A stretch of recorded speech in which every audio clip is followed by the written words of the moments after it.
The restaurant was full that night, but one table sat in a silence so heavy it felt like a warning. It wasn't reserved. It wasn't marked. Yet everyone knew. No one went near it. Waiters walked around it like it was cursed. Customers avoided even glancing in that direction.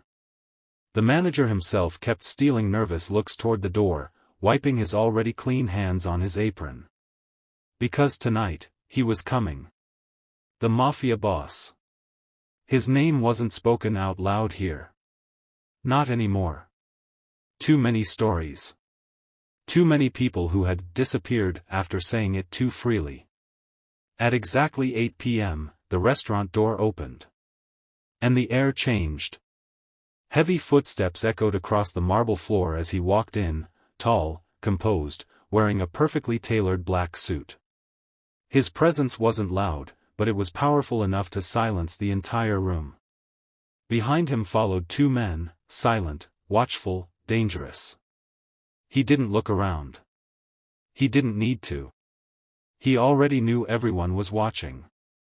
He walked straight to that table and sat down slowly, placing his hand on the surface like he owned not just the table, but the entire building. No one moved. No one breathed.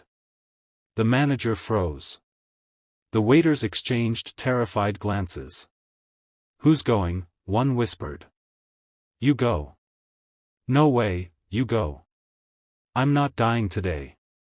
Seconds stretched into an eternity. The Mafia Boss leaned back in his chair, his eyes cold, unreadable. He was waiting. And patience was not something he was known for. Suddenly, a voice broke the silence. "I'll go." All heads turned. It was her. A waitress no one had really noticed before. Simple uniform. Hair tied back. No fear in her eyes, or at least, none she showed. "Are you crazy?" another waiter whispered harshly. "Do you know who that is?" She nodded. "Yes," she said quietly. "And he's still a customer." Without waiting for permission, she picked up a menu and walked toward the table everyone else feared. Each step felt louder than it should have. Closer, closer. Until she was standing right in front of him. For the first time, the Mafia Boss looked up. Their eyes met. And something unexpected happened. He paused. Not in anger. Not in threat. But in curiosity. "Good evening, sir," she said calmly. "Would you like to see the menu, or do you already know what you'd prefer?" The entire restaurant held its breath. This wasn't how people spoke to him. No trembling. No stuttering. No desperate politeness. Just normal. For a long moment, he said nothing. Then slowly, he leaned forward. "What's your name?" he asked. "Isla," she replied. "Isla," he repeated, as if testing the name. His men shifted slightly, watching closely. "Do you know who I am?" he asked. "Yes." "And you're not afraid?" She met his gaze.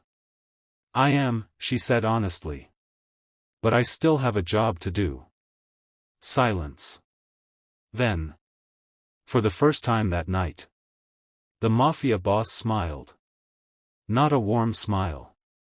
But a real one. "Interesting," he said. "No one has ever said that to me before." Isla placed the menu on the table. "Then maybe everyone else forgot that you're still human." That sentence sent a ripple of shock through the entire room. His men stiffened. The manager nearly collapsed. But the Mafia Boss didn't get angry. Instead, he leaned back again, studying her like she was a puzzle. "Bring me whatever you think is best," he said. Isla nodded. "Of course." And just like that, she turned and walked away, leaving behind a table that no longer felt untouchable, but transformed. Because for the first time, someone had treated the most feared man in the city like a normal person. And something inside him had shifted. The kitchen erupted the moment Isla walked in. "Are you insane?" the chef whispered loudly. "Do you know what you just did? You could have gotten us all killed." Isla stayed calm, picking up a plate. "He just ordered dinner," she said. "That's all." But deep down, she knew it wasn't just dinner. There was something in his eyes. Something broken. Something no one else had seen, or dared to see. Back at the table, the Mafia boss sat in silence. But his thoughts were louder than ever. She wasn't afraid of me, not really. Or maybe she was. But she didn't let fear control her. That was new. Everyone else either feared him, or tried to impress him.